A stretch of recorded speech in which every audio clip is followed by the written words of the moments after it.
So while we're waiting for Doug to come on, we do have quite a few things coming up this spring.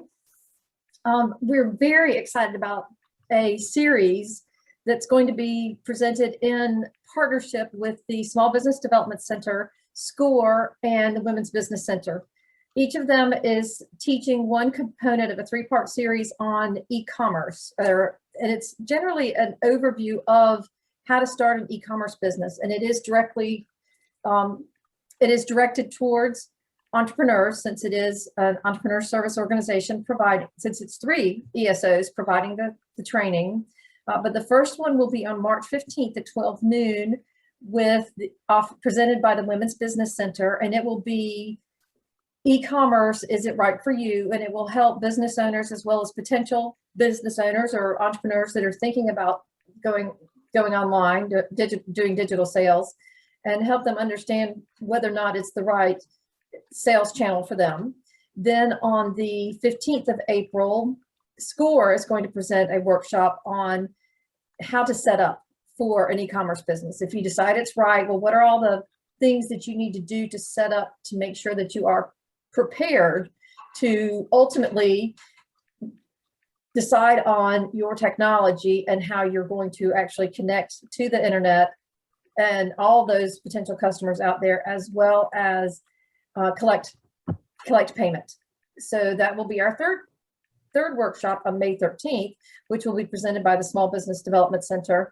And it is focusing on the technology, how to choose which technology you want to use and which ones are mandatory. So there are quite a few e-commerce platforms that are out there, so you don't have to create your own web page. So they're going to go over all of that. So if you know anyone who's interested in an e-commerce business or taking their existing business and going digital with it, that's upcoming.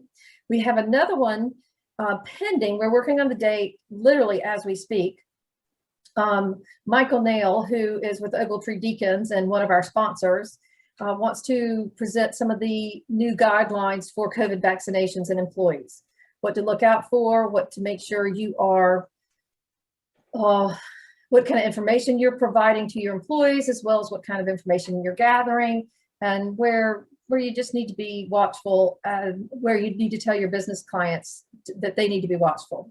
Then on the 20th of April at 3 o'clock, we are going to have Kunal Parikh back. He was the one who spoke very early on this year with Earl Gregorich about PPP second draw guidelines. And he has offered to come back and do a legislative update. We felt that by the time we got to April, we may have some understanding of what the world's going to look like for our business owners and for our entrepreneurs. And so he's going to talk to us about legislation and how things are changing that will impact the entrepreneurs that we work with. And then on May 11th, we are having our first ecosystem networking meeting where we will get together and visit with each other. We go to these workshops, and this is really great, but we don't get much chance to visit. So this will be an opportunity for us to get together virtually and go into breakout rooms, talk to each other, catch up, talk about our successes, what has really worked, what is the thing we've been most excited about over the past year, what have we learned about. So that will just be a lot of just catching up with all of our old friends that we haven't been able to see in person for over a year. So that will be on May 11th. So we have some exciting events coming up, and we have pretty much the rest of the year planned out, but I'm not going to go over that today. So does anybody have any questions on any of this? No? Does anybody have anything you'd like to see training wise? No? Okay. Let's see. I am I'm trying to make my screen bigger so I see who's here. Oh, I see Doug's here. Justine, are you and Doug ready? Getting no word from them. Then I will go back to the beginning of my little presentation and do our introduction. So today we are learning about how to work with our entrepreneurs to avoid intellectual property calamities. Sorry. We all know what it's hard, Justine. I see you laughing at me. I know that we all know a good bit about IP and how to advise our clients and our entrepreneurs, but Doug is very good. Doug and Hunter actually are very good with how to kind of help them get out of trouble or stay out of trouble. And so that's going to be the focus of our conversation today with Doug, as opposed to what is, you know, what is a patent, what is a trademark. So it's just kind of like IP 102 or 202. So we are here today to do that. And we are very thankful for them to offer their time to do this. Hunter is not with us today. He is, he's got a trial. So we're excited that he's busy working. We are also thankful that they are new sponsors of our UEE. So, and as well as our traditional sponsors of Ogletree Deacons. We missed Michael today. He was going to do the introduction, but he could not be here as well. And then of course, Trail Corporation. So as always, who are we? And this is for folks who've not joined us in the past. We are anyone or any entity who supports entrepreneurs and the many different types, well, many types of entrepreneurs. So when Doug speaks to us today, he will speak to us in a train the trainer type format, helping us learn how to be better advisors to our entrepreneurs. If you are an entrepreneur on the call, we are very, very happy to have you here today. And so please, if you've got questions or anyone has questions, please put them in the chat and we will go over them as suits Doug. He will be in charge and he's very good at all of this. We are now to the point where we get to introduce ourselves to each other. So please post in the chat your name and your organization. And if you want to jump out there a little bit, the question today is, what are the minimum intellectual property protections your entrepreneur clients should have? That might be a trick question. So I am going to stop there. So please introduce yourselves in the chat, your name, your organization, and minimum intellectual property protections entrepreneurs should have. And I'm going to turn it over to Doug. So I'm going to stop sharing my screen and turn it over to you. So is everybody?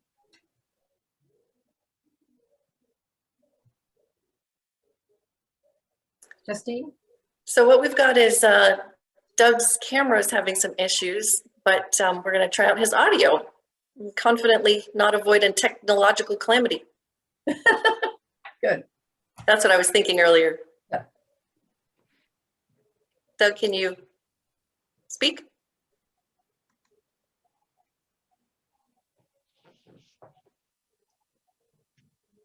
Well, Doug, we can't hear anything.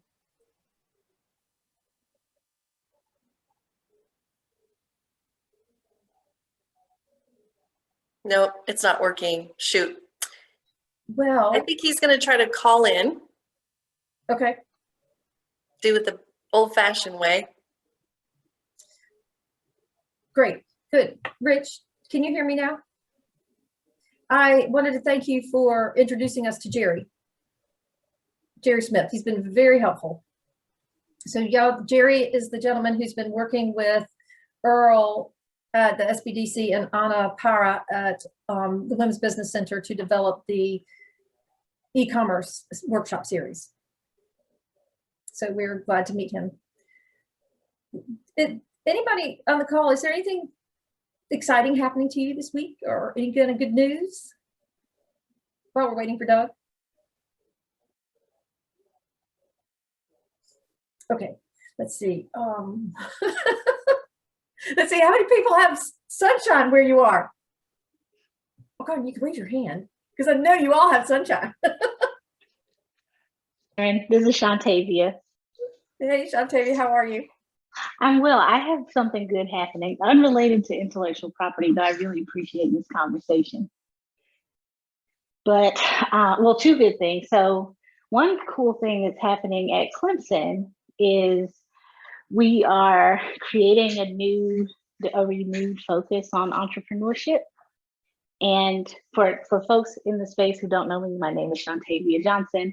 I'm actually a registered patent lawyer and intellectual property lawyer by training, though right now I work at Clemson University as the Associate Vice President for Entrepreneurship and Innovation. And we are going to do some cool things around entrepreneurship in the next couple of years. So stay tuned, and if we aren't connected, we'd love to connect with anyone here who has questions or opportunities for collaboration. So that's the Clemson related news. Unrelated though, we are starting demo on our house next week, which is exciting, in downtown Greenville, and really thrilled to get that process going. Well, congratulations on both of those. And so Shantavia, I'm excited to hear that Clemson is starting to corral their many resources for entrepreneurs. Because Justine and I this morning were going over the list of resources for our resource navigator, and there were quite a few. And Justine's new to the area, so she said, "And who is that?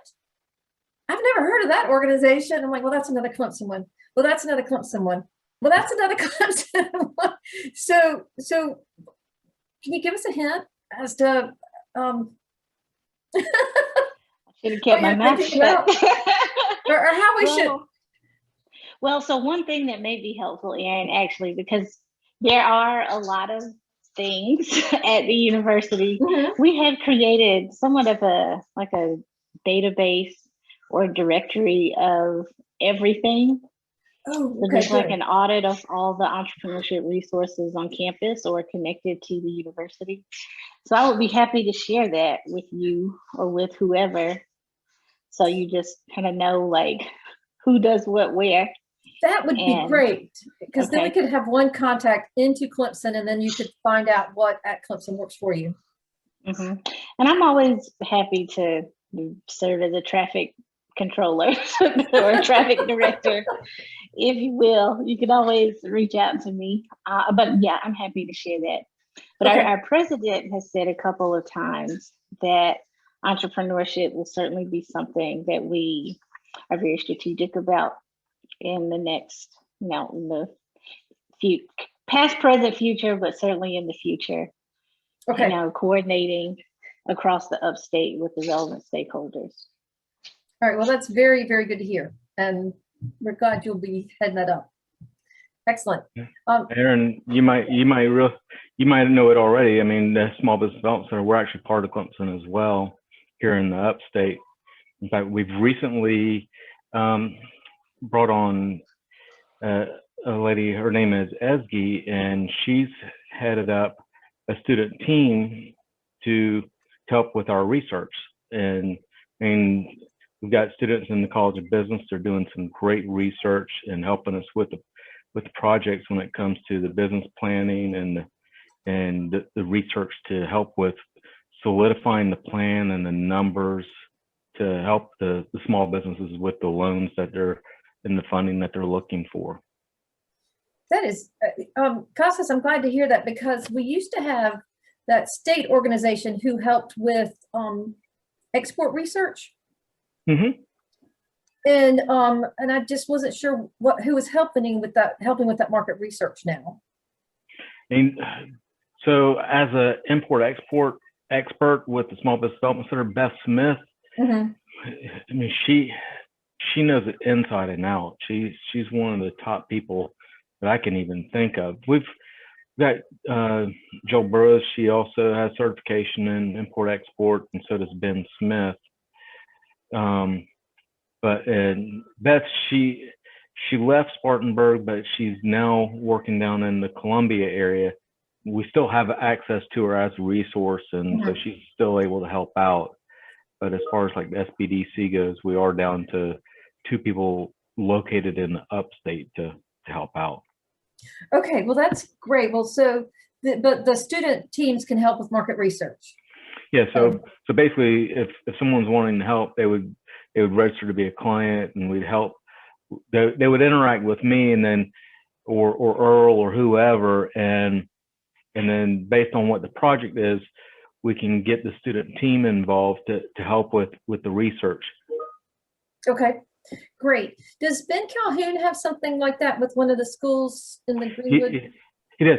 So the team that we have, they help out with our consultants here in Upstate for our offices in Spartanburg, Greenville, Clemson, and Greenwood counties. And actually, it covers more than just those counties, but here in the Upstate. And they're helping out a little bit throughout the state, but the main focus is for the Upstate region to make sure that we as consultants are having access to the resources and the additional assistance, so that way we can provide as much help to the clients as well. Great, good. Well, I'm very glad to hear that. So, Rich, you may want to pass that along, and Amy and everyone, to the entrepreneurs that y'all work with, is that the SBDC is now offering those student teams for the research. We, Amy, yes.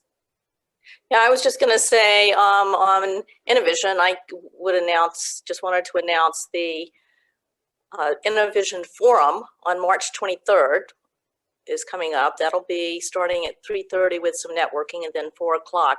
And the topic is artificial intelligence.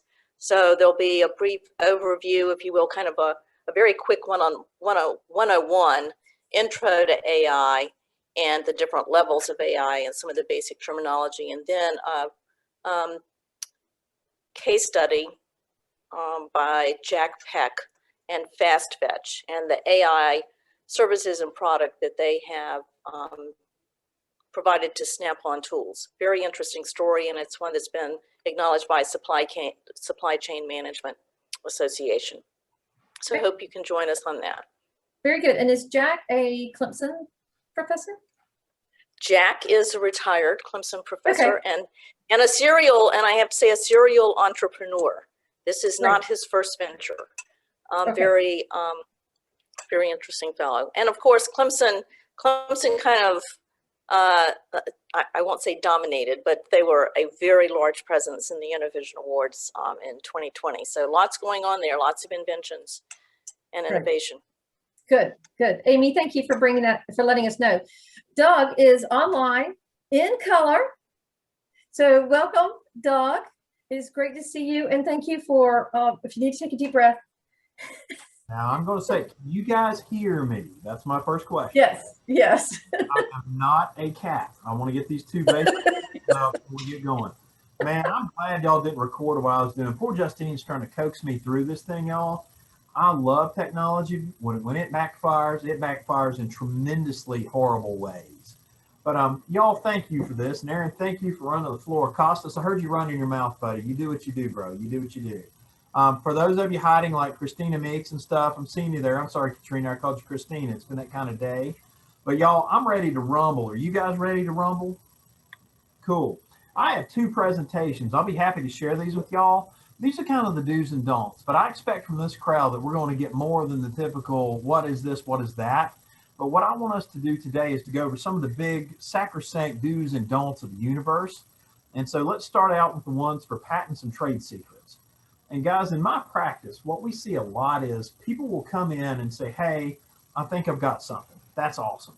But the problem is, if we're not there to guide them early on, there's probably going to be problems. IP is a horribly easy area to make mistakes in. So the first thing we want to understand is almost everybody has IP of some sort. They may not have a patent. I promise you 100% of the time they have a trademark, 100% guarantee. You don't hear that from attorneys much, but I'm telling you this. The problem though is that a lot of folks ignore their IP to try to get to the market fast. Sometimes they're not very focused on it, and sometimes they don't understand that, hey, a copyright is not a trademark, it's not a patent, and they are not interchangeable. The sort of the funniest thing I've ever seen, the people who protect it in-house, you notice that's in quotes. It's kind of like protecting it in sort of the H.P. Lovecraft sort of protection, because most of the time it ends up being a horrible thing. And folks too, as y'all know from our clients, they're sometimes too busy to be bothered with deadlines. The government doesn't respond well to that. If we miss a deadline for a patent, a trademark, or a copyright prosecution issue, we're cooked.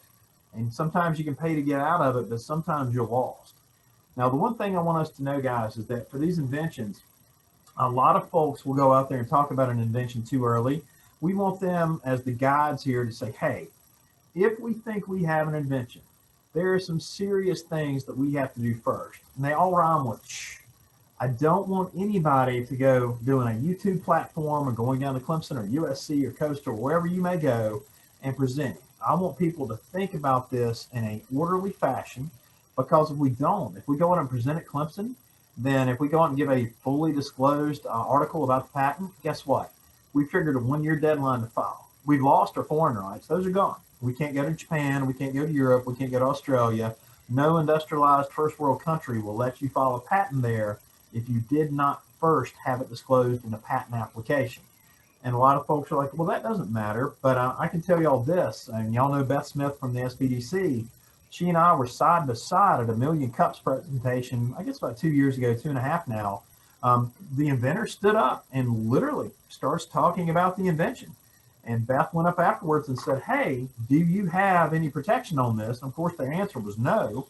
And they literally presented it to a room of about 80 people. And guys, you can't have a better way to derail your patents than that one.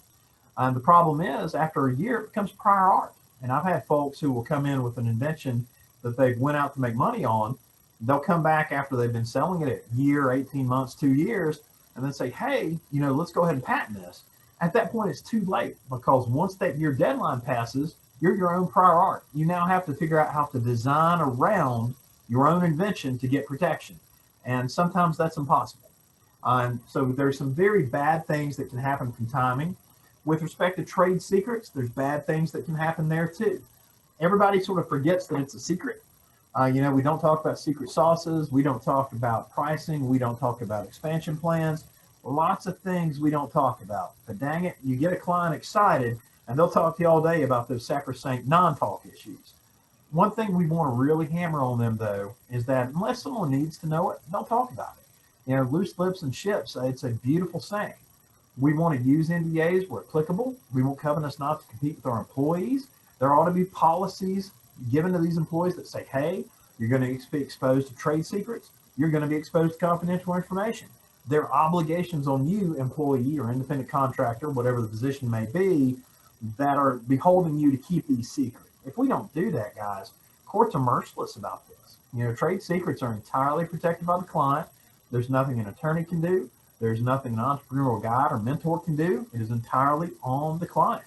It's also free, which you think would make it a lot easier, but we don't see that a lot. We see a lot of people who just completely ignore this. But guys, coaching on this issue can be as simple as, hey, lock the door that has the good stuff in it. Have password accesses on your computer so that not everyone can get access to everything. Third-party access, y'all. I've had horror stories of clients walking people through their production facilities, allowing them to carry a smartphone and take it. And I wish I were making this up. I wish it were hyperbole, but it's not. And I'd love to rat these clients out, but they're a good client. And they just made a really dumb mistake because somebody came in and shined them on and told them how great their stuff was. Well, they called me not that afternoon, not 6 months in the future, but lo and behold, about 18 months after the event, wanting to know why a patent registered that looked a lot like their process. Lo and behold, it was filed by the company they let walk through with a camera. So I won't say any names, but it was a very big company. All of us probably own one of their devices or have ordered something from a platform involving them. But they walked through the client literally with the camera and were shown the entirety of it. So trade secrets completely thrown out. Also, guess what? Label your documents. Putting confidential and trade secret on something is good protection. If you see those sticking out of a briefcase leaving the door, maybe you should stop that person. Also, huge mishaps, guys. One of the biggest things we see is people don't understand in the invention world that if you have more than one inventor, we first want everything assigned to a company, an LLC, C Corp, S Corp. Do that post haste. You cannot have that as a personal asset because any event of personal liability is right there on the table. If a divorce happens, the patents are in the pot if they're not in an LLC. So we want to make certain that our IP is owned by an entity, an LLC, a C Corp, an S Corp, something, so that they have that shade of protection. Also, when we have more than one inventor, we want assignments from everybody involved. A lot of folks will try to say, oh, this is a work made for hire, yada, yada. What if it's not a work made for hire? A work made for hire in 9 very specific categories or made by employees during the course of their employment, and there needs to be a writing to confirm that. Just kind of relying on the hopes and wishes that, hey, this will be considered a work made for hire is a bad thing. What we should do is belt and suspender it, have an assignment for them that states, hey, for working on project 123, I understand that, you know, XYZ LLC is going to get it. I'm okay with that. I've been paid consideration for it. We're good. Because when we have that, it turns around to make things a lot more difficult on that inventor to come back and later on say, oh no, I didn't give them permission. Whereas relying on maybe it being the employee context, I mean, what if, you know, you've got a computer programmer who comes up with your trademark logo? You know, this is very subtle. You know, this is a person you've hired to create things for you, but not for your trademarks. And so they come up with a trademark logo, and now you're thinking, man, they did it as an employee. But if it's not in the course of their duties, work made for hire concepts won't flow it to the employer as an owned item. So we do have a lot of things that we need to keep on the forefront here. And Doug, go ahead, Eric. excuse me for interrupting. I don't know if you can see Peter Garska has his hand up. Awesome. Sorry, Peter, I cannot see it. Let me And change Peter, it. we're very glad to have you here with us today. Peter is from Myrtle Beach coastal area. So welcome.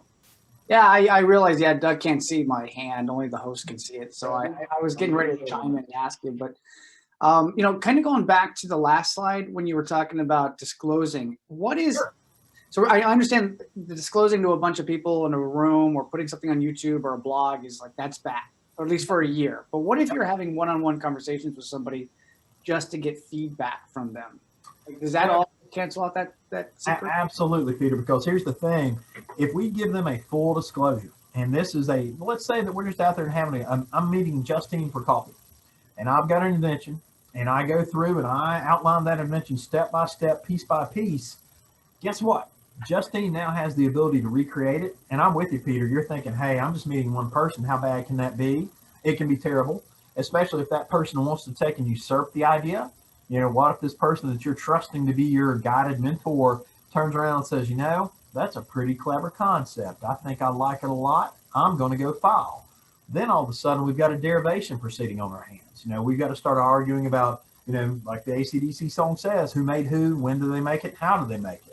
So what I would suggest, Peter, is we just always have people under the auspice of, look, even if you're going out to your favorite mentor, your brother, your sister, whomever, we need to make certain that if you're giving them enough details to be able to recreate the invention or to figure out how it works, we want that done under an NDA. You know, there's just nothing wrong with that. And granted, everybody knows if you go to a big company, they're going to push back on an NDA. But if you're going to somebody who's a mom and pop, or somebody better yet, who might be a software coder, or maybe someone who helps you with this invention, if they're refusing an NDA, you need to refuse to talk to them, because that's going to be a problem. I got you. All right. Cool. But yeah, Peter, no, that's a great question. A lot of people think that it has to be done at a Grand Central Station. Not at all. If it's done in a singular way with somebody who doesn't have an expectation of privacy with it, we're in trouble. Yeah, well, I think I'm actually coming at it from the other way, because I get a lot of people that come to me. Sure. Like, I've got this great idea. What do I do? And I'm like, well, you got to tell me. I don't know. I can't help you unless you tell me. Yeah. And they usually get very antsy. And I have always long told them, I was like, well, I mean, I have an NDA if you want to sign it. Yep. You know, but you know, it just ties my hand. You know, this probably, I shouldn't admit this, but I've always told them, like, don't worry about me. And so they don't tell me a lot of stuff. Yeah. But at least that helps me point them in the right direction. And so anyways, the good thing is I should have them sign an NDA with me just to put them at ease. Just to be safe. And Peter, remember too, if they're willing to tell it to you, you're not the first person they've told it to. You won't be the last. You know, we need to enforce these good habits early on, because if they're willing just to start spouting to Peter, then they've told Paul and all the other disciples as well on the boat. You know, anybody who would listen to the grand idea. That's a great question. Doug, I could think, since this is what we all do for a living, this is a little bit of a tricky thing, but Raj has his hand up and then Shantavia has hers. So Excellent. do you mind taking questions now, or do you want to wait? No, not at all. I want y'all to ask every question you've got. If we want to ignore the slides and do questions, I'm fine with that. So Okay, you guys go ahead and ask. I'm right here. All right, Hey, Raj. Hey, Doug. On your opening slide, you had mentioned some people do not fail to understand they have IP. What's an example of that? You know, Raj, that's a great question. Somebody may not realize that they have a trade secret, i.e. pricing, i.e. expansion plans, i.e. the way the plant's set up. They might not realize that they've got a trademark. I promise you, all companies have a trademark. It might not be the most clever trademark, but they have one. Copyright, if anybody has a website, if anybody puts out any sort of written materials, if anybody has computer code generated for them, they've got copyrights. It's always out there, Raj, but it is a subtle thing. And if somebody is more interested in conducting business than protecting business, they'll overlook it every time. All right, thank you. Thank you, Doug. Tavia, I think John you're Tavia? I'm sorry, pardon me? Yeah. Yes. Thank you very much, Doug. I've got a question about what you just said about NDAs. And Yes, just in the interest of full disclosure, I'm a patent lawyer. awesome. And I want to just like have you expound a bit on that as it relates to startups talking to VCs, because VCs are not going to sign NDAs. And they say specifically, I'm not signing an NDA. So how do you recommend we talk to startups who might be raising VC funding or angel funding when a VC is not going to sign something? Sean, Tavia, that is a brilliant question, and you've got to thread the needle. We have got to figure out, hey, how do we tell them enough to get interested in us to the point of, because if we do go in and do full disclosure, let's say it's just a room of VCs, and we go in and give away the secret sauce, that's a disclosure. Now, what I would tell you is an easy fix on that, Sean Tavia, is let's have a provisional patent on file, and we can tell them whatever we want to tell them. Because if we do have our patent filings in place, guys, all of these worries are just an academic issue. Because if we have a good detailed provisional on file, go tell that venture capitalist whatever, because our fears are now allayed. We've filed a patent on it, so us having a public disclosure is okay. Guess what? We can still go to Europe, we can still go to Australia, we can still go to anywhere else. But also, we now have a time lock on that information. So if the VC says no, no, no, that's okay, because we have filed our provisional. The fears that we have are, we tell somebody we lose our foreign rights, a year later we lose US rights. We file a cover sheet provisional or a detailed provisional, Shantavia, we're golden on that. That really does alleviate a lot of it. And think about this, you give an air of sophistication to that venture capitalist, because it's not just me and Peter showing up with our new umbrella stand. We're going, hey, we're showing up with a fusion reactor. We've already got the trademarks filed. We've got the provisional patent application on file. We might even have a utility on file. And we're kind enough and sophisticated enough to give you the chance to invest. It's really all about portraying a message and all the way that we want our inventors seen, because that level of sophistication indicates to the people with the money of, hey, this is a good first sign. This helps build a rapport. But yeah, if we don't have anything on file and they're saying, hey, we don't want to talk to you, then let's shoot out of there for a little bit, get a provisional application on file, and come back and talk to them all day long. But that, Shantavia, a good way to undo that is just make certain that we have that provisional on file. It doesn't have to be rock top, super utility, full claim set, ready to rumble, but it needs to disclose the invention enough so that whatever we tell those VCs is covered in it. Does that make sense? It does. I wonder what you think, though, about trade secrets. So there are a lot of folks now with software-based IP who are not filing patent applications, as I know you know. So when they have a trade secret, for example, I mean, I understand threading the needle. I'm just wondering, for the group, if you could give some thoughts there too. Sure. What I would do on that one, Shantavia, if we have software, we don't want to be talking to anybody until we have a beta. And we don't have to show them the code for the beta. We can just show them how it works. Now, a couple other ways to slick fix that. We could file a design patent on the user interface. That way they can't try to mimic our appearance. Obviously we want to protect the trademarks and things like that, branding level too. But for software, as long as we're not out there and we keep a chain on the coder so they don't talk too much, they really just want to see what the product does. The VC's not out there asking, hey, here's this, here's that. Now, I will put in a huge cautionary point. We want to stay as far away from open source as we can, because, any VC worth their pants are going to be like, hey, you guys using open source code? Which ones have you used? What's your onerous? What obligations are on y'all to share? So that's one thing that really frustrates me a lot, is a lot of people think that open source is the end all be all for code. I view it as really just Pandora's box, because as soon as you put a piece of it in your code, now you may be under an obligation to go share this with somebody. You may have to cede credit to it. There are a lot of little worms that come out. But if we're going to a VC with computer application, Shantavia, I say have that beta ready to run, and this thing solves itself. And if they want to go into the guts of the beta, then we do need a non-disclosure agreement, and we can use that when they start supplying us with money. Thank you. Excellent advice. Thank you very much. Happy to help. Y'all, these are great questions. I'll ask, does anybody else have another one right now? So Doug, I just want to clarify. So if someone's coming to talk to us about an idea, Yep. and let's just say it's an invention because that's easy to see or to imagine. And we're not going to sign an NDA because we can't sign 40 NDAs a week. Yep. So do we just from the get-go say, let's talk about what you have, but let's not get too technical? You absolutely can do that, Aaron. You know, it's funny. The SBDC, they do provide NDA back that way. So maybe we do want to start instituting that just from a protection standpoint. But yeah, you can always say, hey, tell me the 80,000 foot view. You know, don't tell me where every line of code is and every comma and every semicolon. Give me the gist. And then that way you've sort of informed everybody going in that, hey, no, I don't want to know the nuts and bolts. I'm asking you not to tell me the nuts and bolts, but tell me enough so that I've got a concept of what the invention is, what vertical you may be applying in, etc. Well, because we all know that inventors and creators like to tell us how they made the clock. Oh, yeah. Oh, yeah. And they're not so good at the, but what does it do thing?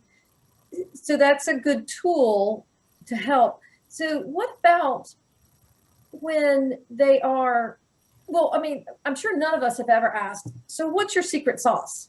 But you know, Aaron, the rub is they'll turn around and tell you. Well, like, yes, you know. Well, I mean, I've been on many investor calls and, you know, somebody sure enough says, so what's your secret sauce? And oh, yeah. You know what I mean? If you think about it from a VC perspective, that's brilliant. If they're going to be dumb enough to tell you what the sauce is, then you just found out you probably don't want to give them any money, because that same lack of attention and care is going to carry throughout the business, you know? So I think it's on us to caution them as to say, look, you do have these secrets. Kind of like Raj said early on, you know, what do they have? They've absolutely got at least one of the four kinds, if not two or three of them. And we need to impress that at step zero. Hey, this is valuable. This needs to be taken care of. And kind of like Shantavia brought out, you know, there are ways we can address it. There's ways to protect it. You know, for the patentable subjects, get a provisional on file. Get that done. Or if you're software looking for funding, have that beta up and working. Once they see a product, all of a sudden they forget to ask, what are the secret sauces in the code? You know, they're more interested in, oh, what if I push this button? What if I push that button? And so we can hone it back into the arena we want to have it in. But for us, it really is a key metric to say, hey, inventors, hey, designers, you guys have this IP, and a big onus is on you to protect it now. And we provide the dinner plate and say, look, here are the four types. There are variations of those themes. There's ways to protect them, but you need to figure out which ones you have. And if you're curious about it, come back to somebody at the ecosystem and ask about it. okay, good, thank you. All right, so Katrina did have a question. Okay. She said, but once they have a patent, they can share with anyone, correct? To an extent. The one thing on that, Katrina, we want to be wary of, let's say they did a down and dirty provisional that didn't have a lot of details in it. We do not want to disclose any details that are not in that provisional application. For instance, if there is an invention that's ABC and all of a sudden R&D carries us into DEF, we do not want to talk about DEF until we have a provisional on file that protects DEF. We can talk about ABC all day long. They're in the first one, but if we've had R&D, if we've had tweaks, if we've had improvements, we do not want to talk about those until they are somehow covered by a provisional patent application. These are great questions, all. Feel free to continue. Thank you, I'm sure we will. Oh wait, Shantavia, is your hand up again? It is not. Sorry. Let me lower my hand. And y'all feel free to just jump in to but yes, Doug, please go ahead. Thank you, everybody. And guys, the bane of my and Hunter's existence, Zoom, I'm sorry, Legal Zoom. Yeah, Zoom was my bane a little earlier, but now it's Legal Zoom. So Zoom's maybe not my thing at all. But Legal Zoom, these fly-by-night patent invention companies, y'all, tell people to stray away from those. They're terrible. I mean, all I see are people who roll in and have been charged $5,000, $7,000, $10,000. They get back a glorified binder of patents and are told, hey, you might be able to do something with this. If somebody mentions LegalZoom to y'all, you know, Peter, I'm talking to you, man. You draw back and you make a good right hook and you catch them right under the chin. You know, do like, hey, there's R2-D2 and make them look left and pop them once, and that'll stick. because guys, these things are terrible. And the problem is they don't docket anything. Like if you use LegalZoom for a trademark, they will get you that mark maybe. And if they don't, if it gets difficult, if they get anything like an office action back, they essentially abandon the client pretty quick. But they may end up getting a trademark for somebody or getting a patent issued. Then they absolutely abandon them and say, here you go. But nobody recognizes that part of what an IP attorney does, and Shantavia will tell you this, our dockets are our gods. They tell us what we're doing on Monday, Tuesday, Wednesday, Thursday, Friday, sometimes Saturday and Sunday. But that is the benefit, the purpose, heck, one of the quintessential just boons of using an IP attorney is our docket system. Because guess what, guys? I come and ping clients 5 years out from a trademark. I just pinged some clients for the trademarks that now have a 10-year renewal coming up. Who remembers what they had for lunch yesterday, let alone that they've got a trademark renewal coming up in 10 years? LegalZoom, all these places will not do that for you. They turn you loose. Y'all be amazed at how many trademarks that somebody thinks are alive abandoned year 5 because they didn't know that they had to renew it. And so, guys, just saying, going cheap on this because you get asked this all the time. I'll tell y'all, here's the ultimate cautionary tale. IP, and Shantavia, feel free to click in on this. IP is slow. IP is expensive. Let me repeat, slow and expensive. Once you breach that with the client and have them understand that, look, you know, even the fast ones like a design patent, 6 months would be rocket speed to get one of those. And so we need everybody to understand that we're looking at a glacial scale here, but a necessary one to ensure that we have this presentation in-house. The deadlines, guys, cannot emphasize those. If we miss a deadline on it, it's a problem. Also, with our contracts, do get everybody to put it in writing. I know people like to handshake and like, hey, it's the American way. It's also the way of chaos. Some of the best times, I was a litigator before as an IP attorney. Some of my best cases were handshakes that turned into fistfights. So if we have our clients get assigned writings early on that are detailed, we do them a huge service. If we don't do that, we're just looking for trouble. And then it becomes a he said, she said about who had what, when. What can happen if we don't do this? They don't own what they create. They don't protect what they create. Competitor is going to beat you to it. You know, he who hesitates is lost, so is she.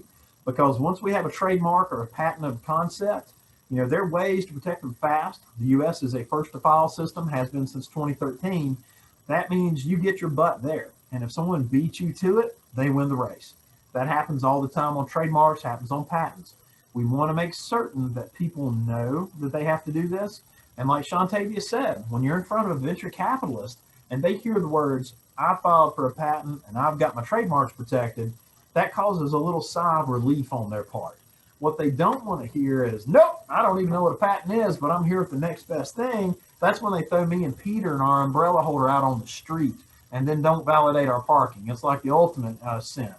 But we want our folks to realize, hey, you have to show this sophistication. If you don't, you're already on the back foot with people you want to fund you and trust you.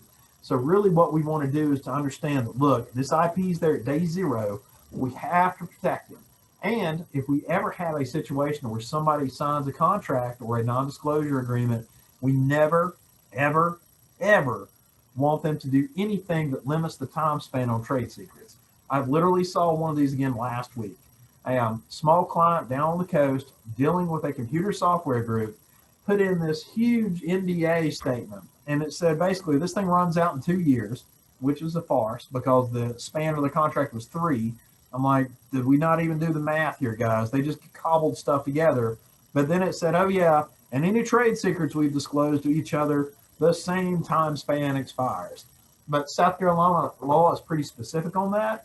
If we set a deadline for a trade secret in a contract, it's done. No matter if we keep it secret, if we said it only lasted for 2 years, that other party can do whatever they want to with it, guys. And that's why we really have to hammer home with the clients that, look, this is real, this is serious, and doing it wrong can literally cripple the company before you're even off the ground. Also, super basic, and I know y'all telling them this, get a corporate entity. You know, for the love of God, no wallets and purses on the table. Get a corporate entity. And corporate entity owns the IP. You know, it's amazing. I see Justine sitting there laughing about it, guys. But it happens. I mean, people roll in and say, oh, well, I'm a sole proprietor. Look how cool I am. That one makes me want to throw up on my desk. It is just terrible. It is a bad, bad thing to do. You don't have the corporate veil. There's no chance for a succession plan if you're just a single owner for it. You know, obviously venture capital and everybody else is going to scoff at you as you roll in. And it shows the utter lack of sophistication that you don't want to have when you're trying to get somebody to give you money, to give you trust, maybe give you resources. So for us, it is a big thing to understand, hey, corporate entity, protect that IP, you know, make certain before you go out talking that either we've got a beta that will show the bells and whistles, or we've got a provisional on file so we don't have to worry about it. But So- Doug, Yeah, go ahead. Doug, if you've got an NDA, most NDAs that I've seen have expiration dates for confidential information. So are you suggesting that you do a carve out for intellectual property, saying that that does not have an expiration?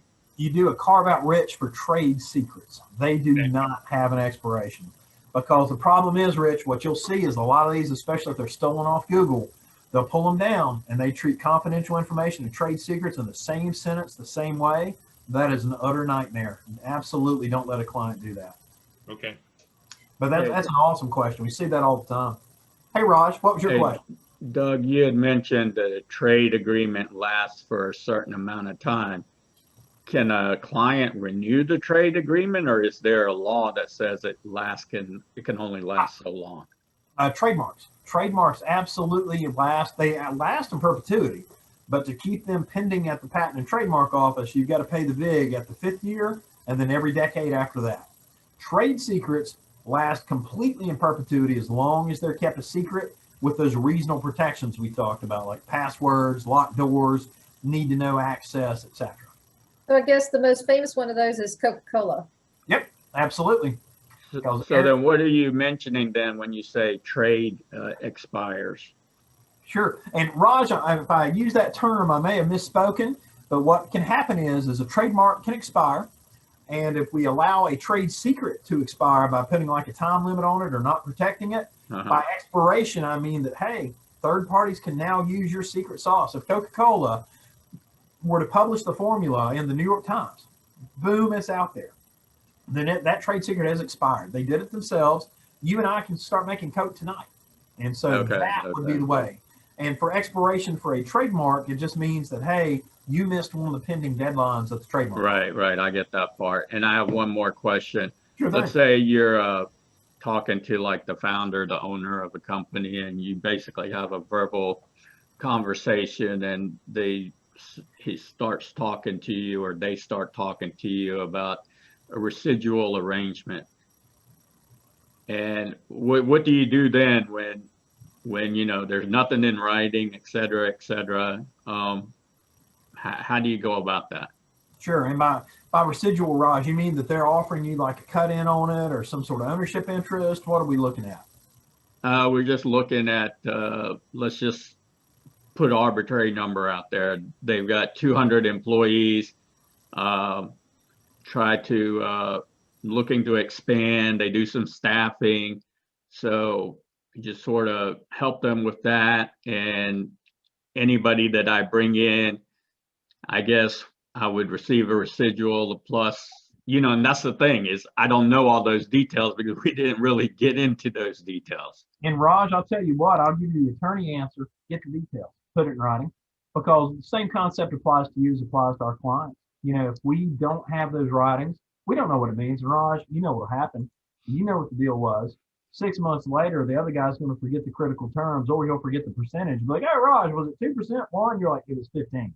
And so we need to have those nailed shut in any sort of agreement, guys, even if it's your grandma, get that stuff in writing, because it's easier to go back and amend it. And Raj, if they don't want to, you write it back, man. You take this unilaterally and say, we had a discussion on this date, email them back, put it in a document, do something so that there's at least that attempt to put it into a writing. Right, it didn't go forward just because I asked them, like, how do you handle the contract? And they literally said, we don't give contracts. And this is just somebody that's, again, not raised in America, but lives in America. And there's just this certain cultural understanding maybe from their perspective that, it's this kind of relationship type thing. But I went back after the meeting in Chicago and sent him an email just wanting to know exactly what you had mentioned. Yep. just exactly what the values are, what the terms are of the company, just trying to go that extra route. Sure. And they just shut it down right then and there and just said, we'll get back to you, and never really did. Yeah, but Raj, that right there's the thing. The second you helped them and brought them somebody, you wouldn't have gotten a penny. No way. I'm telling you, these things do have a tendency to solve themselves for you. And the mere fact that they won't even talk about terms, that right there just triggers every attorney spider since I have. Because if you tried to help them out and later came back and asked for recompense or a residual, they'd be like, what are you talking about, man? No way. No way. Yeah, this was like a family relation. So it's just, one of those things that I guess culturally perspective, it may have been because they were raised in India and I'm raised here. So I just, I've just never done anything without some kind of agreement in writing. And maybe over there, they just do certain family things a different way. I don't know. I don't know, Raj. I deal with the Indian Patent Office on occasion. They're pretty particular that we have lots and lots of writing. So it might have been the old fast and loose way of saying, hey, we can trust each other. We're cool. Yeah. No way, man. Tell them you were born in South Texas and you don't do that. You gotta have a right.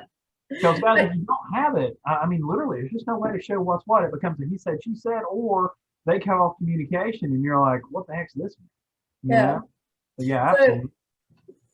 Raj, good story. Or good example. We do have a quick question from Katrina, and this goes back to, you said it's going to take time and money. So what are some good ideas of the kind of money cost, the kind of money we need to suggest that our entrepreneurs set aside? Absolutely. For a trademark, look at between $800 and $1,000.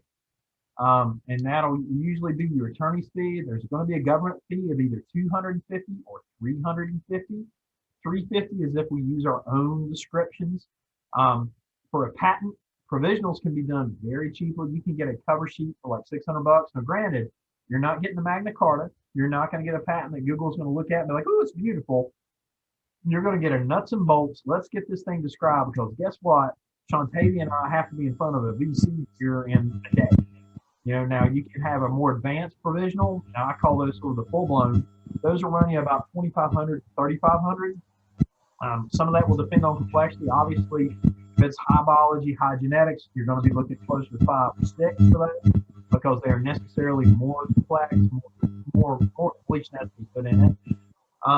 As far as copyright protection, I actually train folks to do that. The government fee is $55 for that. And then once you've got that on your hand, you've got your copyright protected. Trade secrets are free. We just need to make certain that those reasonable precautions are put in. Lock doors, passwords, whatever we might need to do to keep someone from trying to steal our stuff. Okay, good. Thank you. And it looks like Melita has a question, has a hand raised. Okay. Thank you. Yes, good afternoon. Hi, Melita. Hello, thank you. I have a two-part question, please. One is, when communicating with, say, program officers of the National Science Foundation to try to garner research support for innovative ideas. I just, even in writing, I can't afford patents for these things, and I really need to do some more in-depth research in order to get to that point. I need experts in other fields, their input as well. So I just trust them because they're the federal government, I don't know. And the other part, and this is extremely naive, I apologize, but my design, essentially, it's an architectural engineering system. So it's riddled with all sorts of potential innovative technologies. Okay.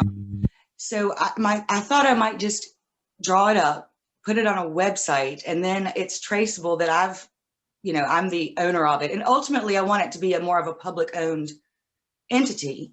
But at this point, just trying to, again, get participation from other experts whose knowledge would be key in developing these ideas further. What do you think, please? A lot of ways to do that. I mean, you can always look at ownership. Back to step one. Let's have an LLC or an S corp own this. Probably in this case, an S corp or C corp, so we can have shares. If we're looking at being a small business and we're needing some advisor input or expert input, you can say, hey, here's where we're at. Here's our business plan. We're willing to cut you in for some extra. We don't have tons of cash floating about right now, but we can definitely pay you for what you've done. Obviously, all that would be in writing. With respect to working with the government, those grant proposals are supposedly confidential.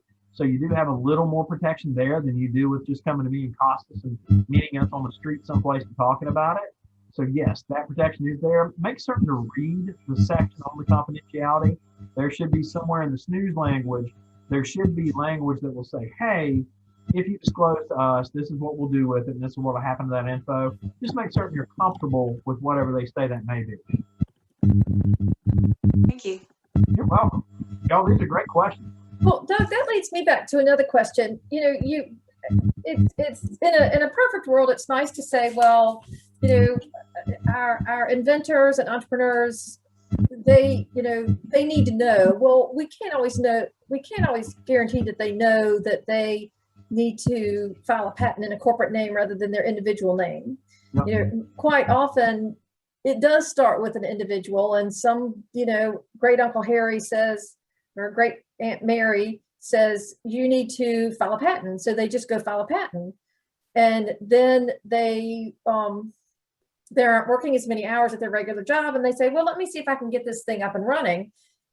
So, what do you do once you've already made some of those mistakes? Sure. Genies can sometimes be put back in the bottle. If we have let's say that we have an inventor who filed a patent in their own name, that can be assigned later on. So that's okay. The unforgivable sins are the disclosures. If we have triggered a deadline for a year and we miss it, boom, it's done. That genie can't be put back in the bottle no matter how hard we wish it to. Same for missing deadlines at the PTO. Sometimes you can pay a fee. If you've delayed too long, though, we won't be able to recoup that. Maybe just sort of a periodic up check, kind of like your oil change. Have everybody come in at the incubator occasionally and be like, hey, let's sit down and just saying, I'm happy to do this. Hunter will be too. Do a refresher course, set everybody down and be like, hey, here's what these are again. Let's ring the bell, because obviously you guys are out there trying to get things done, but let's make certain that we didn't leave anything behind that we should have handled at day 1 or day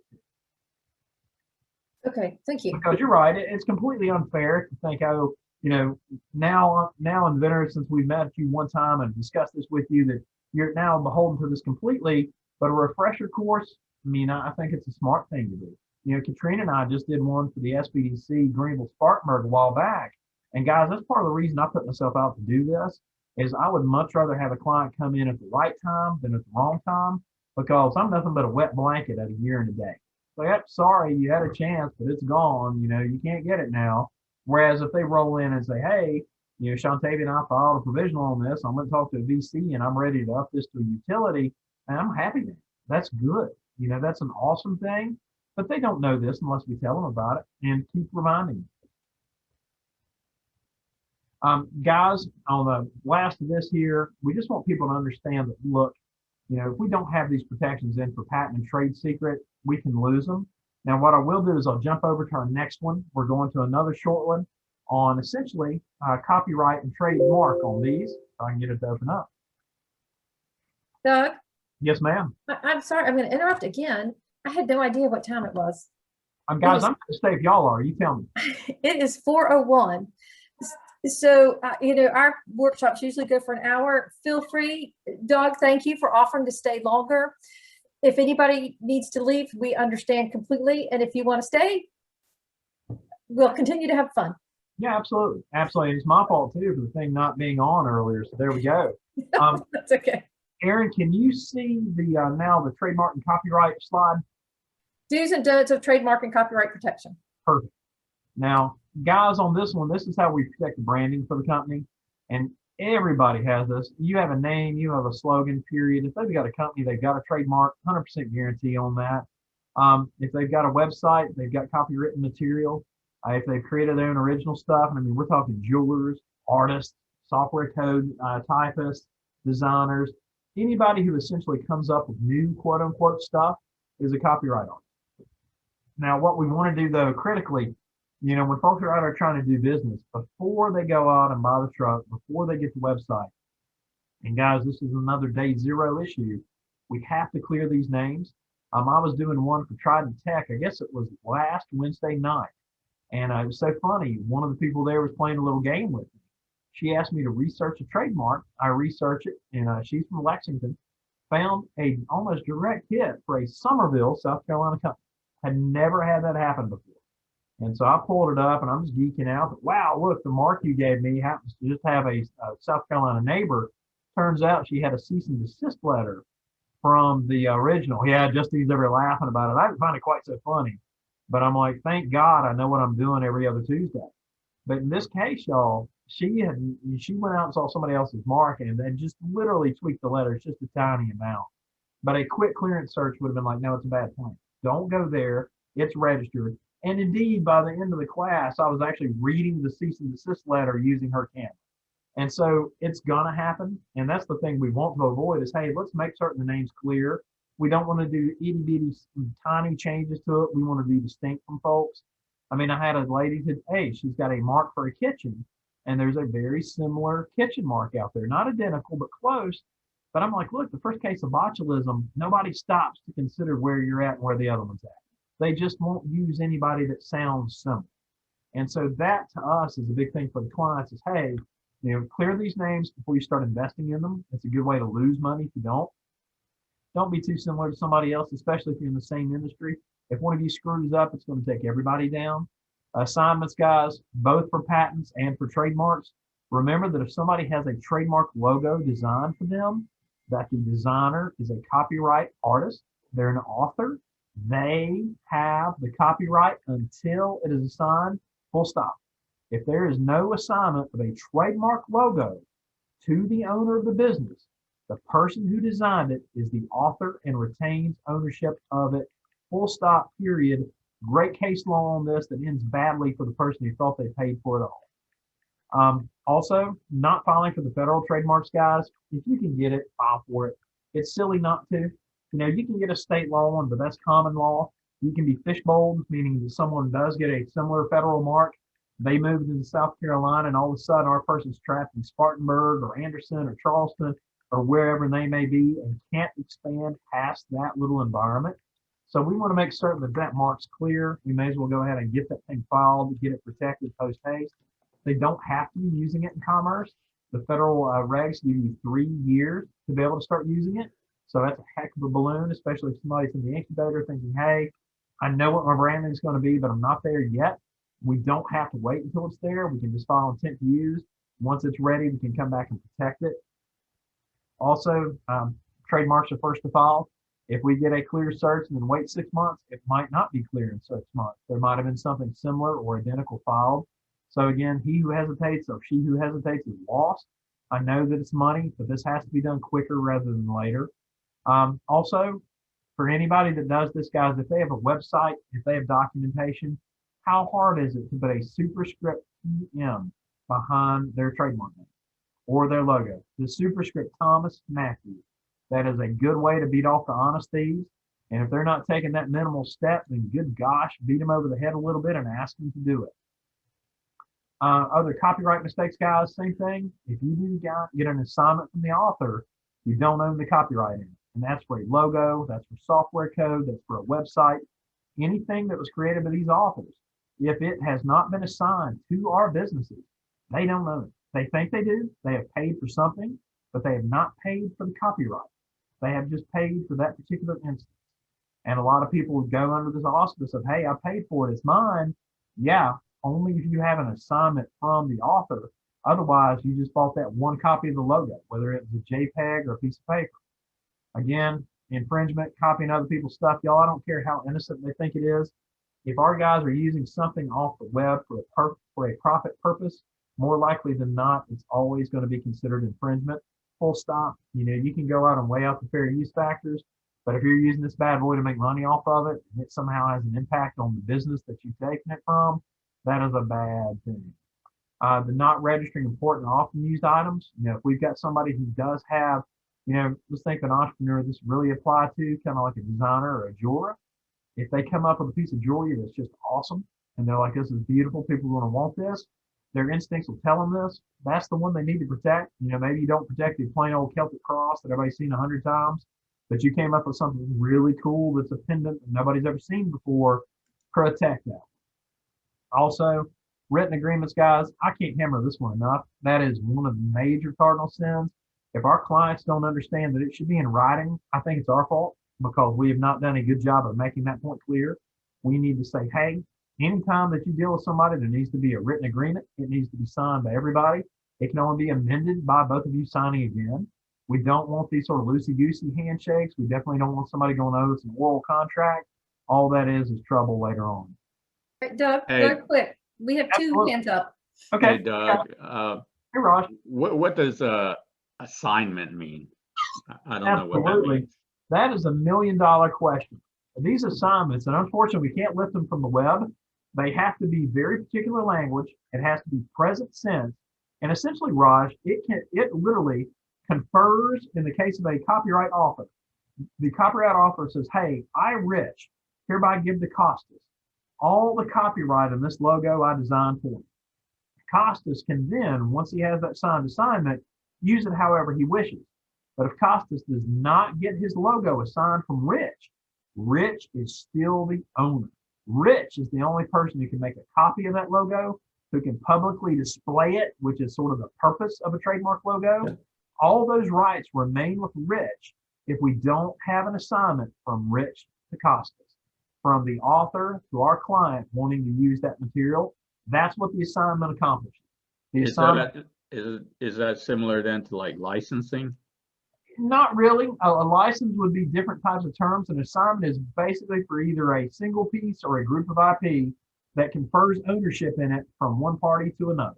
A license would be more of like, hey, I'll let you use my stuff. Here are the limitations on it. Here's what you're going to pay me for that. Here's how long you can do that. An assignment is, I, Rich, give to Costas this well-defined thing, and there's probably an example of it attached to the agreement. Melita also has her hand up. Hey, Melita. Melita, we can't hear you. Thank you. I do not have another question. I must have inappropriately pressed the button. Sorry. That's all of us. At least your Zoom's working. So But guys, I'm sorry, go ahead. Aaron, I'm sorry. if this is completely off topic, just y'all, everybody just go, Aaron, hush. So is this where NFTs come in? Non-fungible tokens? Non-fungible tokens? Lay it on me. What are you talking about? No, Okay. So, Tavy, what was that?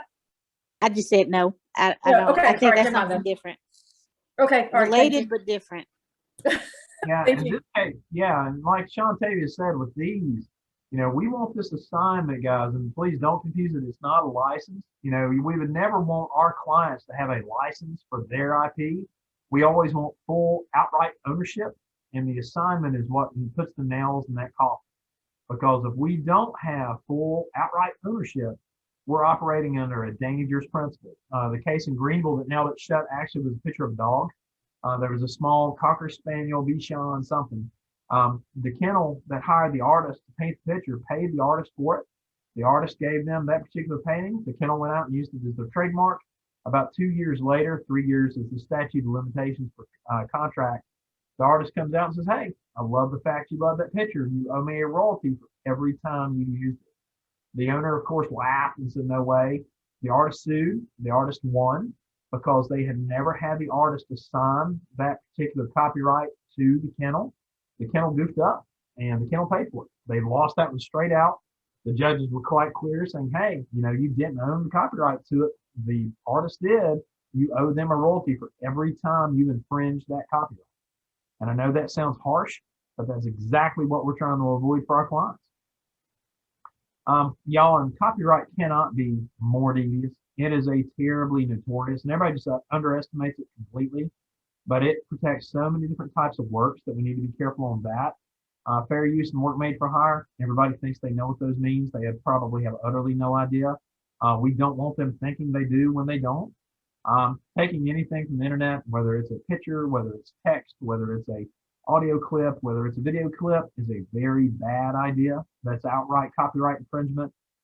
We had a case recently where one of our Politicians in the Low Country was hit with a copyright troll, came out of nowhere over a picture of metal detectors. He was trying to explain what a metal detector setup would look like. He was sending out a letter to his constituents saying, hey, we've got some school security issues coming up. This is pre-COVID.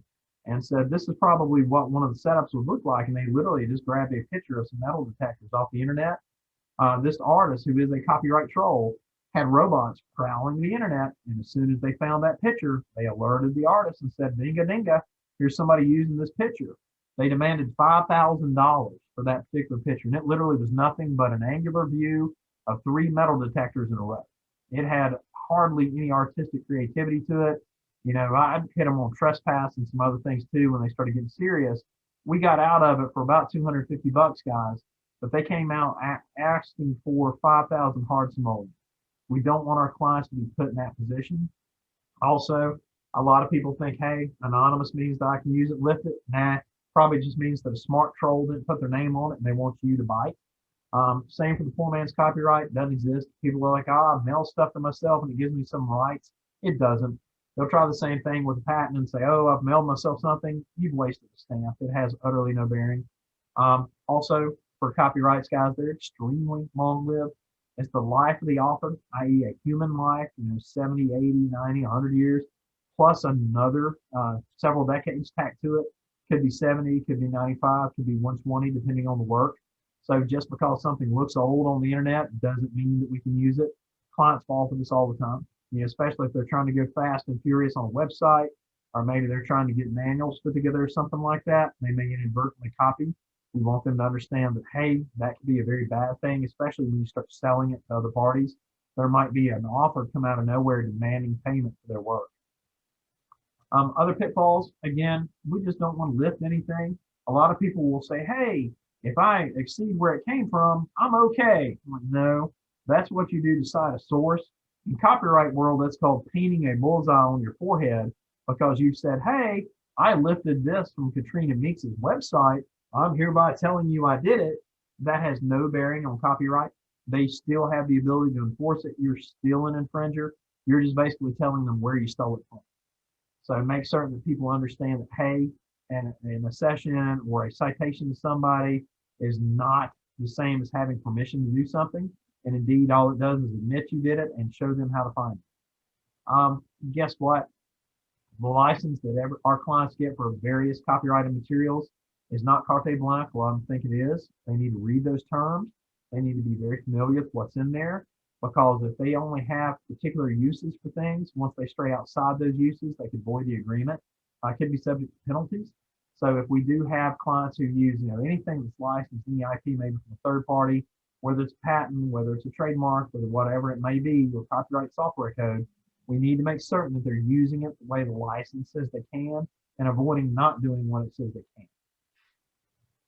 Self-help trademarks, guys, I love it when people file their own trademarks. They come to me and they have filed in the wrong class. They've tried to amend something. They've gone way too broad on their goods and listed 58 things, 2 of which they're doing, the others they thought maybe they do in the future. There's just a lot of things to goof up in a trademark application. Don't have clients do it themselves, and don't have them go to the legal Zooms of the universe. We want somebody who can help them with this. They want somebody who's got a docket. They want somebody who's going to be there to ask questions about it. The legal Zoom folks don't do it. One of the other sacrosanct failings, our clients will think because they own the domain name that they have a trademark. They don't. It's an apple and an orange. A domain name is literally an address on the internet. A trademark is an indicator of goods and services to consumers. So again, a domain name, owning that has nothing to do with a trademark. It doesn't do anything to accede any sort of ownership to it. A lot of times you will find out that our folks have gone to the Secretary of State and found out that they can add an S and they can get their LLC with an S added to it. Trademarks absolutely don't work that way. So they will try to go get like a domain name. They'll go to the Secretary of State and register and then come out and say, hey, I want to get a trademark on this. Close trademarks, similar trademarks aren't allowed. The Patent and Trademark Office will fight you off on that. Also, failure to enforce. If we've got them and we see somebody else using it, we need to at least gently ask them to stop. If we don't, we can lose those trademarks. It's called naked licensing, meaning that we put no restrictions on the license. It's naked. And so that what we don't want to have happen is someone like a competitor come back and say, hey, I want to use this word. You've not been protecting it. Now it's gone. Trademark versus copyright. As long as you're using a trademark, it can last indefinitely. We do have to keep it paid full at the trademark office. Copyright literally lasts for spam. They're incredibly long. Again, the author's life was 70, 95, or 120 years. Also, copyright doesn't need renewals for marks after 78. They're like, wow, that's a ways back. But remember, there could be copyright artists who created things in the 50s that are still alive. And so their copyright's not even begun to sing, as it were. So we want our clients to be very aware that copyrights are an aged or a long-lived type of protection for them. Y'all, I can't hammer this enough. If we're not documenting, if we're not getting it in writing, shame on us for not making it clear, because if our clients aren't doing this, it's just trouble. It is so just waiting to get us. And of those NDAs, like we said before, there are ways to skin the cat. You know, if Shantavi is going to go into a VC and we're talking about a computer application, have that blasted beta ready. Once they can see the bells and whistles, they're probably not going to start prying into that code so much. If it's a widget or something that you haven't started producing, have that provisional application on file. Just, those are your two ways to outdo this. You don't have to worry about being too clever by half because you already protected yourself. Our employees, guys, we need them to sign trade secret confidential policies. And I'm talking the only employee they have or the only 2 employees they have. Same rules for them as it would be if they had 1,000 employees.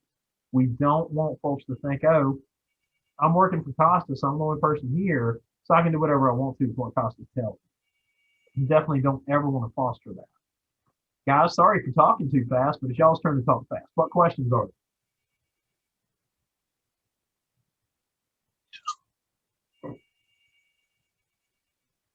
Surely there's one question. Come on. I'm a little overwhelmed. I know. I thought so fast. You guys are probably like, oh, he sucks. He's so terrible. But So how does this work for nonprofits? Sure. Basically the same thing. A nonprofit may have a different corporate entity, Aaron, but their trademarks are just like the trademarks of everybody else. If they have a patent, it's just like everybody else's patent. So for them, there is no exculpation because they're a nonprofit. They've got to have the same worries and fears that a for-profit would on protecting their IP. Even though they're not making money off of it. Absolutely, because think about it. Like I'm a big old softie. I do like trademarks for like Emerson Rose Heart Foundation, a couple youth groups, etc. And when I do those, I tell them, hey, the reason you do this is so people can't trample on your message. Like Fostering Great Ideas here in the Upstate, tremendous organization, nonprofit, but they've got 32 trademarks because they literally are international. They've got things like y'all seen Siblink, y'all seen. I'm trying to think some of the others that just are great trademarks. There's a huge amount of them. And they do all these various organizations that set up relationships between siblings in foster care or try to rebuild biological family relations. And they've got very specific programs. Like they've also got a tutorial program. And for them, a lot of it is not from the fact they're a nonprofit, they don't need IP. They're a nonprofit that realizes they don't want others to mess with their IP. Because we wouldn't want another nonprofit foster group to come in and start using Siblink. That's our program. And if they did something wrong with it, we wouldn't want someone to track that back to our Fostering Great Ideas here in the Upstate and say, oh, you guys did this. The same protections apply, and even though they don't have a profit motive, they still have the same desire to not be confused for other people or to let other people tarnish their trade. Okay, so what you're saying is that if I'm just repeating so to make sure I understand this clearly.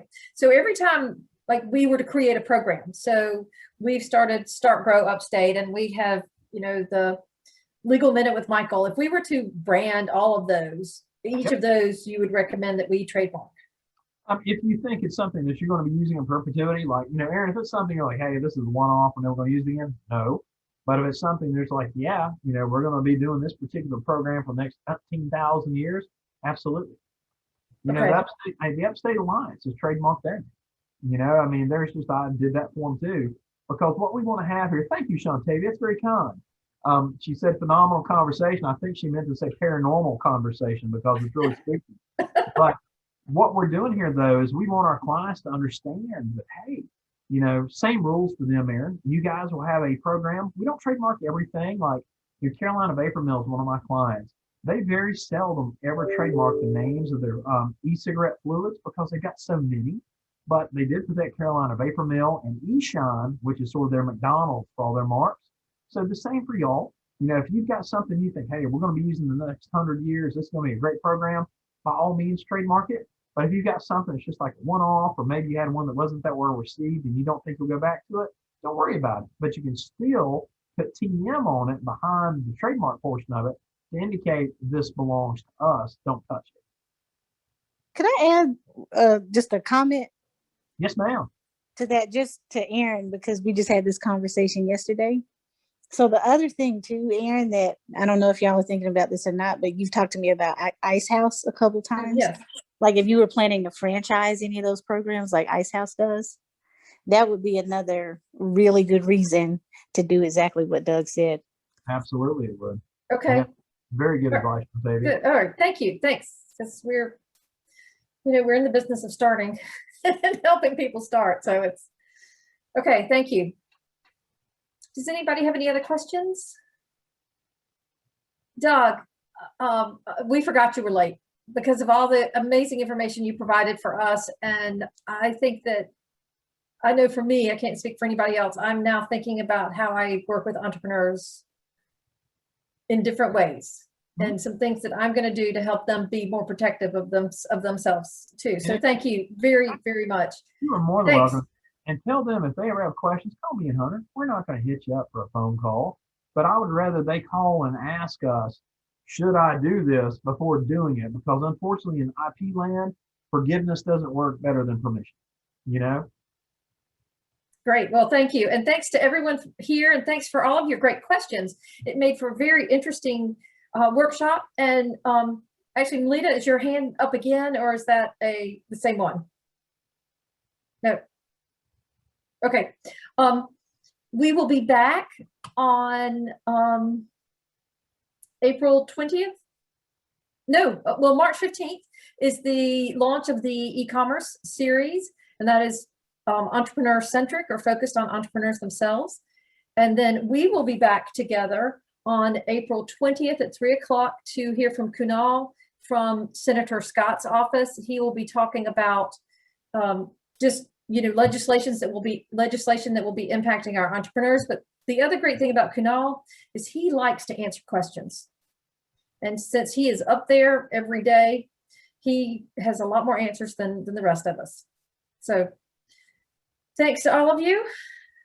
Thank you, Doug, and everybody. And y'all have a wonderful afternoon. Excellent. All right. Congrats on that, Costas. I saw your message. Thanks very much. Doug, that was just Thanks. great. And Shantavia, I'm so glad you were here too.